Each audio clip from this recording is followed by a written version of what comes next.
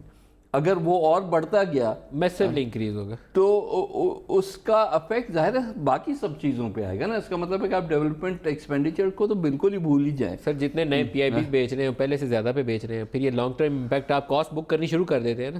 آپ نے کاسٹ بک کرنی شروع کر دی تو بھائی تو پھر کیا, یہ تو اتنی بوروئنگ میرا خیال ہے کہ کسی ایک سال میں پاکستان کی تاریخ میں نہیں ہوئی جتنی کہ اس ایک سال میں 1920 میں ہو. خرم صاحب, آپ کو میں ایک فائنانس بل کا ایک حصہ دکھانا چاہوں گا, اس کے اوپر چاہوں گا کہ آپ پہلے رسپونڈ کریں. یہ آف شور کمپنیز کے حوالے سے ایک پیرا ہے اس کے اندر جس میں پروویژنلی امپاور کیا گیا ہے. جی پیج 20 پر ہے جی, ہم بار بار پڑھ رہے ہیں اس کو. تو میں اس کی وضاحت سمجھنے سے تھوڑا سا قاصر ہوں. ہمارا تاثر یہ ہے, مجھے لگا, میں لے مین ہوں, ایکسپرٹ نہیں ہوں ٹیکس میٹرز کا, آپ لوگ ایکسپرٹ نہیں, یہ بھی فائنانس منسٹر ہیں, آپ وزیر تجارت رہے ہیں, تو مجھے تو یہ لگا کہ شاید پروویژنلی ایک آپشن دے دی گئی ہے کہ جس کا آف شور ایسٹ کوئی آئیڈینٹیفائی کر لے, ڈھونڈ لے کوئی ایجنسی, یہ نہیں کہ خود ڈکلیئر کرے گا, انڈکلیئرڈ ایسٹ جس کو کوئی ایجنسی ڈھونڈ لے, پکڑ لے بھائی تیری کمپنی ہے, وہاں پہ جائیداد ہے تیری, تو وہ اس کو ٹیکس کمشنر کو اختیار ہوگا کہ پروویژنلی اس کی اسیسمنٹ کر کے اس کے اوپر ٹیکس چارج کر لے. یہ کوئی ریگولرائز کرنے کا طریقہ ہے یا اس کے اوپر کوئی جرمانہ عائد کرنے کا, کارروائی کرنے کا طریقہ کا آغاز ہے؟ میں سمجھنے سے قاصر ہوں, آپ بتائیے گا. جی جس طرح آپ نے دکھایا بھی ہے اسکرین پہ, میں بھی لے کر بیٹھا ہوا ہوں اس کو, صفحہ 20 کے اوپر یہ ہے امینڈمنٹ. اس کی جو تحریر ہے وہ تو یہ کہہ رہی ہے کہ یہ آف شور کمپنی اور آف شور اثاثے رکھنے والے جو لوگ ہیں ان کو ایک بڑی خوبصورتی سے, خاموشی سے NRO دے دیا گیا ہے کہ اگر وہ ڈسکور ہو جائے اس کو اسی وقت اسیس کر کے اس پر ٹیکس لگا دیں, اور پھر وہ جس نے نام یہ نہیں معلوم کہ چوری کی تھی کہ نہیں کی تھی, لیکن اگر جو چوری والا ہے, اصل تو وہ ایشو ہے کہ جس نے چوری بھی کی تھی, وہ اگلے دن عدالت میں کھڑا ہو کر کہے گا کہ جناب جج صاحب میں نے تو اس کے اوپر ٹیکس ادا کر دیا ہے. تو یہ اس پہ جو تمام کرمنل لائبلٹی ہے اس کو دبایا گیا ہے اس امینڈمنٹ کے ذریعے, اور اسی لیے جو ہے یہ جو ابھی وضاحت آ بھی جائے گی, یہ وضاحت دے رہی ہے حکومت کے جی ہم نے تو سخت کیا ہے, سخت نہیں کیا. تمام جو آف شور ایسٹس ہیں جو ڈسکور بھی ہوں گے ان کو صرف خاموشی سے ان کو اسیس کر لیا جائے گا, اور پھر وہ شخص جو ہے وہ کہے گا جی میرا تو سارا کام ریگولرائز ہے کیونکہ میں نے اس کے اوپر ٹیکس ادا کر دیا ہے. تو وہ تمام جو کرمنل کلازز اور پینل کلازز جو اٹریکٹ ہونی چاہیے تھیں وہ تو یہاں ہمیں بالکل نظر نہیں آ رہی. تو یہ جو ہے یہ بڑی انہوں نے بڑا اس کو وزیر خزانہ نے اپنی تقریر کے آخر میں بھی ایک پیراگراف اس کے اوپر رکھا تھا, غالباً وہ نہیں پڑا, لیکن یہ فائنانس بل کے اندر موجود ہے.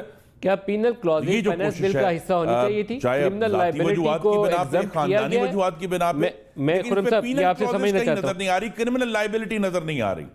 سر کرمنل لائبلٹی کو ایگزمپٹ کیا گیا ہے کیا, جو پینل اس کے اندر میں یہی تو جانا چاہ رہا ہوں نا کہ اگر جو ہے وہ پروویژنل اسیسمنٹ بھی کر دیتا ہے اور اگر وہ دوسرا آرڈر بھی کر دیتا ہے تو اس کے اندر ہمارا تو یہ خیال تھا کہ آف شور کمپنی تو بہت بڑا گناہ ہے جس نے چھپائی ہوئی ہے, اس کے اوپر تو جناب نیب کے کیسز ہونے چاہیے, اس کے اوپر تو GITs بننی چاہیے, اس کے اوپر تو باقاعدہ جو ہے وہ کئی ملکوں میں اس کی انویسٹیگیشن ہونی چاہیے.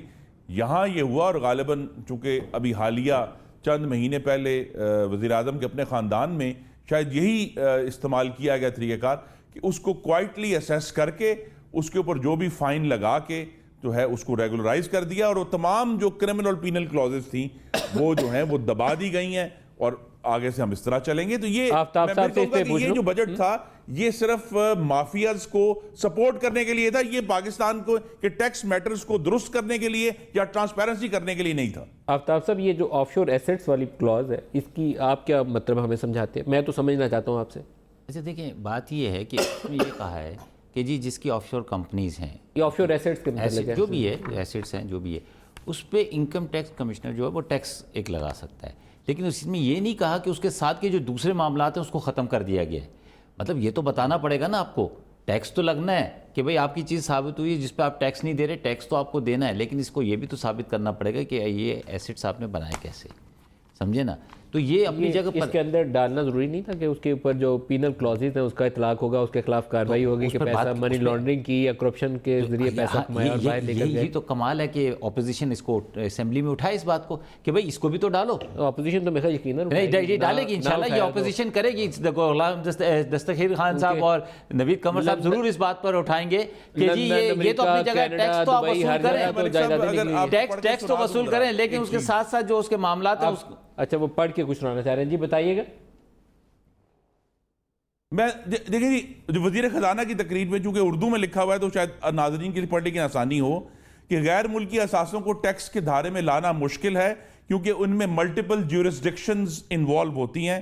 اس لیے تجویز ہے کہ جہاں آف شور ایسٹس کو انکم ٹیکس گوشوارے اور ویلتھ سٹیٹمنٹ میں ظاہر نہیں کیا جاتا جو کہ کنسیلمنٹ ہے, تاہم بعد ازاں حکومتی اداروں کی طرف سے ایسے اثاثوں کا کھوج لگا لیا جاتا ہے. ایسی صورت میں عبوری بنیادوں پر آف شور ایسٹس کی فوری تشخیص اور ان پر ٹیکس کا فوری نفاذ اور وصولی کی جائے. اس ترمیم سے کھوج لگے ہوئے اثاثوں سے ٹیکس کی بہتر وصولی کے علاوہ ٹیکس قوانین کی پاسداری کو فروغ حاصل ہوگا. میں پھر کہہ رہا ہوں کہ کوئی کرمنل کوئی پینل کلوز ان کی اپنی تقریر میں بھی اور جو ایکچول فائنانس بل میں لکھا ہوا ہے کہیں تجاویز ہے نظر نہیں آ رہا. یہ اپنی رائے دیں کہ بھئی اس کے اندر یہ بھی شامل کریں کہ یہ ٹیکس تو وصول کریں, لیکن ساتھ ساتھ اس کے اوپر جو دوسرے قوانین ہیں ان کا بھی نفاذ ہونا چاہیے. اس میں کیا دو رائے؟ شاہ صاحب آپ کو کیا سمجھ آیا, یہ اردو ٹیکسٹ جو انہوں نے پڑھا ہے یہ زیادہ میننگ فل ہے؟ ہم تو ترامیم دیں گے لیکن نیت ظاہر ہو گئی ہے. میرا خیال ہے کہ ہاں اردو میری ریڈنگ جو ہے دونوں چیزوں کی, اس میں اردو اور انگریزی میں اتنا زیادہ کوئی فرق نہیں ہے. بات وہی کر رہے ہیں بار بار کہ جو سوال ہمارا ہے وہ تو ایک الگ ہے نا سوال کہ وہ ٹھیک ہے آپ نے ایک کنسیلڈ پراپرٹی کو ڈسکور کیا اپنے ایفرٹ سے, لندن میں 4 فلیٹ نکلا ہے, ہاں اب ٹیکس دے کے ریگولرائز کرا لیں یا اس کے اوپر منی لانڈرنگ کی کارروائی ہوگی. سر ٹیکس تو دینا ہی ہے نا, اس کے بعد جو دوسری کارروائی ہے وہ تو اپنی جگہ پر رہے گی کہ بھئی یہ تو وہ صرف ٹیکس کا یہ صرف ٹیکس کی بات کر رہے ہیں, لیکن اس کے اندر یہ تجویز ہے نا, اور اس میں میں بھی رائے دوں گا, یہ بھی دے رہا ہے کہ اس کے اندر یہ بھی شامل کریں کہ بھئی اس کے جو دوسرے معاملات ہیں وہ اپنی جگہ پر رہیں گے کہ بھئی یہ کیسے بنا, کہاں سے بنا, کیسے بنا. ٹیکس تو تم دو پہلے تاکہ قوم کے خزانے میں پیسہ تو آئے, جو ابھی بالکل آپ انجوائے کر رہے ہیں بغیر کسی اس کے. آپ سبھی ساری جو بھی ہے جو بھی کر رہا ہے, میں کر رہا ہوں, کوئی بھی کر رہا ہے بھائی, تھوڑا سا مسئلے سے دیکھیں ساری جو بل ہوتا ہے وہ ٹیکس تجاویز ہی ہوتی ہیں. یہ نہیں کوئی کہہ رہا کہ وہ پاس کر کے پھر اسد عمر لے کے آئے ہیں. سو یہ کہنا کہ یہ صرف تجویز ہے اور یہ لا نہیں بن گیا, وہ تو ایک گیون چیز ہے نا, لیکن وہ کیا کرنا چاہ رہے ہیں وہ تو آ گیا اس میں انٹینٹ نظر آ رہی ہے. آپ ہم کیا چاہتے ہیں یا خرم یا ان کی پارٹی کیا چاہتی ہے یا کوئی اور کیا چاہتی ہے وہ الگ چیز ہے. تو مقصد یہ ہے کہ جو سب سے زیادہ شور مچاتے ہیں اس ایشو پہ, انہی کی طرف سے اگر اس قسم کی چیزیں جب سامنے آتی ہیں تو ہمیں شک ہوتا ہے کہ آخر ارادے کیا ہیں. کیا ایک علیمہ خان کی ایشو کو اس حد تک ہم لے کے گئے ہیں کہ ہم ایمنسٹیز دے رہے ہیں؟ آپ کو بھی بینیفٹ مل جائے گا, آپ بھی نیو یارک والا اپارٹمنٹ کا ٹیکس دیجیے گا, کہیے گا کہانی ختم. بھائی تو وہ پھر جی آئی ٹی کیا ہے اور یہ نیب کیا ہے اور یہ ساری چیزیں پھر کیا ہیں؟ ایک قانون سب کو این آر او دے دے گا. I don't understand. سارا پاناما واما ختم ہو آپ جائے اس گا. پہ وہ اپنا اعتراض اٹھائیے گا نا لوگ بالکل اٹھائیں گے بھائی، کیا اس پہ آپ کو کوئی شک نہیں ہو؟ نہیں بالکل اٹھائیے گا۔ نعیم الحق صاحب السلام علیکم۔ جی وعلیکم السلام، کیا حال ہیں آپ کے؟ سر آپ کا شکریہ، آپ ہمارے ساتھ شامل ہو رہے ہیں۔ کل آپ نے ایسی دھواں دھار قسم کی ایک ٹویٹ کی اور خوفناک قسم کا الفاظ کا چناؤ کیا، تو میں نے انہیں کہا جی کہ درخواست کریں نعیم صاحب سے کہ کیوں اتنا غصہ آ گیا، کیا وجہ ہوگی؟ دیکھیں میں اس وقت نیشنل اسمبلی میں موجود تھا، اور نیشنل اسمبلی کے اجلاس شروع ہونے سے 1-2 گھنٹے پہلے، اور شاید اس میں اپوزیشن کے شاید نوید قمر صاحب بھی تھے، وہ اس کی تصدیق کر سکتے ہیں، ایک لائے عمل طے ہوا تھا کہ leader of the opposition Shehbaz Sharif ایک تقریر کریں گے، اور اس کے بعد اور وہ تقریر کریں گے ساہیوال کے حوالے سے، اور اس کے بعد بجٹ پیش ہوگا یا فائنانس بل پیش ہوگا۔ مگر انہوں نے مسلم لیگ نون کی قیادت نے مکمل طور پر اس کی خلاف ورزی کی، اور شہباز شریف نے جن کو پروڈکشن آرڈر اس شرط پہ لایا گیا تھا کہ وہ آ کر ایک مثبت کردار ادا کریں، وہ لیڈر دی اپوزیشن ہے، ان کو گالیاں دینے کے لیے نہیں ایشو کیا گیا تھا پروڈکشن آرڈر۔ انہوں نے کہا، عمران خان کے منہ پر کہا کہ یہ سلیکٹڈ پرائم منسٹر ہیں، پھر انہوں نے کہا کہ چیف منسٹر جو ہے وہ باتھ روم عمران خان کی مرضی کے بغیر نہیں جا سکتے، پھر ان کے جو اراکین تھے نون کے وہ سب کھڑے ہو کر انہوں نے ہوٹنگ شروع کی، انہوں نے کہا کہ گو نیازی گو، گو نیازی گو، گو نیازی گو۔ اب یہ بات کم از کم جو مجھے پتا تھا کہ، اور جبکہ اسپیکر نے کہا بھی تو دیکھیں آپ خلاف ورزی کر رہے ہیں اس ایگریمنٹ کی جو 1-1.5 گھنٹے پہلے ہم لوگوں نے جو ہوتی ہے نا رولز آف بزنس کی جو میٹنگ ہوتی ہے روزانہ۔ ہمارے پاس پروڈیوسر صاحب شہباز صاحب کا ساٹ ہے، وہ ہم نعیم صاحب نے جو باتیں کی یہ کل کی سٹیٹمنٹ تھی ان کی ہاؤس کے اندر، کیا سنوا سکتے ہیں؟ چیک کریے، پوری تقریر سن سکتے ہیں آپ بالکل۔ اور تو پھر یہ ہوا کہ یعنی میں نے کہا کہ، اور پھر انہوں نے آپ کو دیکھا انہوں نے بجٹ میں تقریر نہیں کرنے دی۔ اب بات یہ ہے کہ ہم نے تو ان کو پبلک اکاؤنٹس کمیٹی کا چیئرمین بھی بنا دیا، ہم نے 20 میں سے 18 کمیٹیز بھی دے دی، سب ہو گیا، بڑی خوش اسلوبی سے بات چیت چل رہی تھی۔ مگر کل جب وزیر اعظم آئے تو ان کا جو رویہ تھا وہ اتنا غلط تھا کہ جس کی بنیاد پر پھر میں نے وزیر اعظم سے بات کی، اس کے بعد قومی اسمبلی کے اجلاس ختم ہونے کے بعد، اور اسپیکر سے بات کی۔ میری ذاتی رائے یہ تھی جو آج بھی ہے اور اب بھی میں دوبارہ، کہ اب کوئی جواز نہیں بنتا جب تک کہ اس بات کی یقین دہانی نہ دلائیں شہباز شریف صاحب کہ وہ اب کوئی جواز نہیں بنتا کہ ان کا پروڈکشن آرڈر جو ہے وہ برقرار رہے جب تک کہ یہ اس بات کی یقین دہانی نہیں دلاتے کہ یہ اس قسم، اور ایک ایتھکس کمیٹی بھی بنائی گئی ہے۔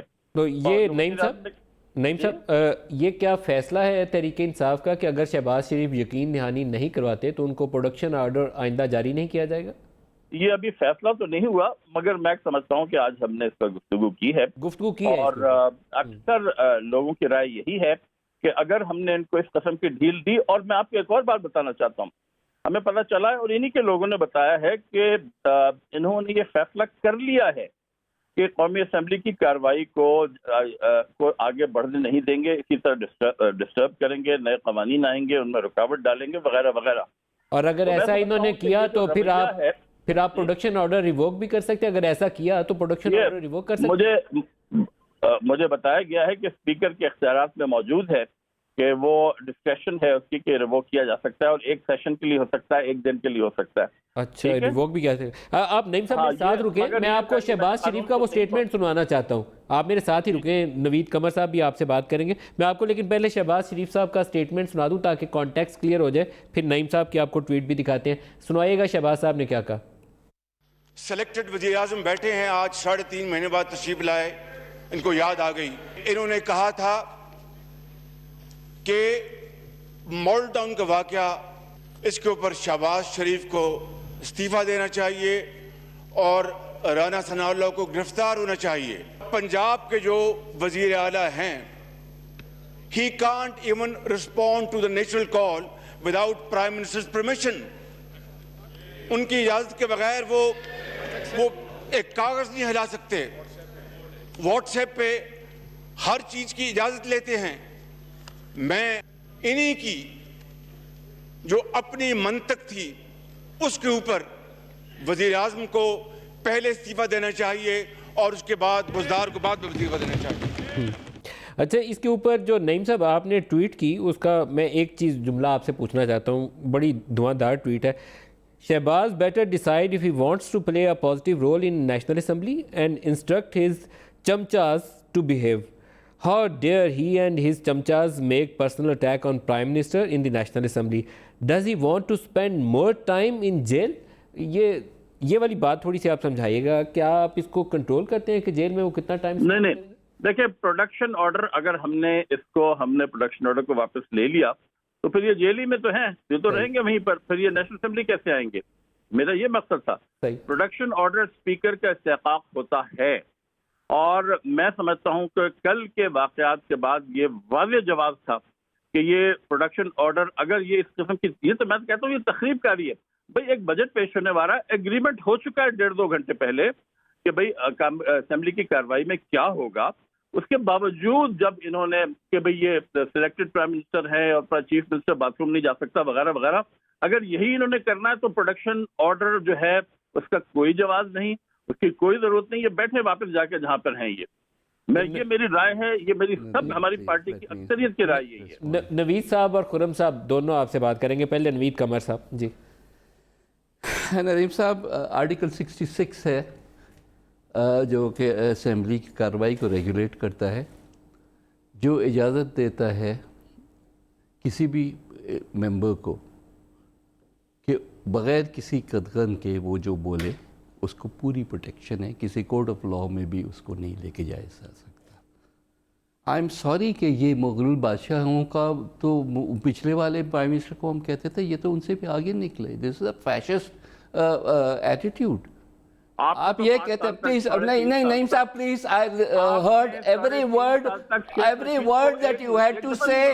نہیں, دس از ناٹ آن. آپ تو کہیں اور طرف لے گئے. نہیں تو آپ مجھے جواب تو دینے دو. نہیں, اس طرح سے نہیں ہو سکتا, یہ نہیں ہو سکتا, یہ نہیں ہو سکتا. either I am given a chance to answer اور سن لیجئے پہلے نوید صاحب کا جواب سن لیجئے, پھر آپ رسپونڈ کر لیجئے گا. سنائیے.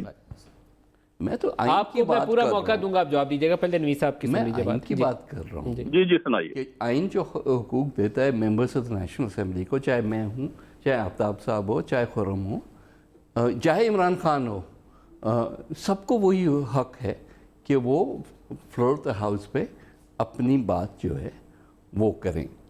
اگر ان کو کوئی بات ناگوار گزرتی ہے تو اس کا وہ جواب دے سکتے ہیں. آئی ایم سوری, اگر ہم کمپیرٹ کریں, آپ صرف پچھلا والا جو budget P M L N نے پریزنٹ کیا تھا اس میں پی ٹی آئی کا جو ایٹیٹیوڈ تھا, کائنڈلی اس کی بھی تو ٹیپ چلا دیں نا, تاکہ ہم دیکھ سکیں کہ پی ٹی آئی کے ممبرس کیا کر رہے تھے. یار میں لیٹ می فنش, آپ پورے سوال کر لیجئے گا مجھ سے. Let me finish. جی تو دیکھیں, ہیکلنگ کرنا یہ برٹش پارلیمنٹ سے لے کے پاکستانی پارلیمنٹ تک جو ہے اٹ از ناٹ اب نارمل تھنگ. یہ تو اسپیکر اس کو کنٹرول کرتا ہے. Secondly, production order by the speaker not the government جو ہے, یہ اسپیکر کا اختیار ہے, اور یہ اس کنڈیشنل نہیں ہوتا کہ آپ یہ کہیں گے تو آپ آ جائیں, اگر یہ نہیں کہیں گے تو قصیدے تو جو ہے گانے کے لیے تو نہیں لیڈر آف دا اپوزیشن ہوتا نا.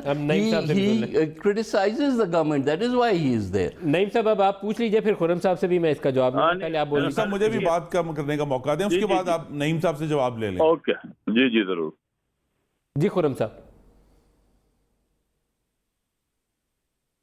جی 2011 سے 14 تک تحریک انصاف صرف ایک بد تہذیب پارٹی تھی. 2014 کے دھرنے میں ان کے فاشسٹ رجحانات واضح ہونا شروع ہوئے, اور کل کا جو ٹویٹ تھا وہ اسٹریٹ فارورڈ فاشسٹ ایٹیٹیوڈ ہے. جی مجھے مکمل کرنے کا نا نعیم صاحب, بڑی مہربانی آپ کی, بڑی مہربانی آپ کی. سوال یہ ہے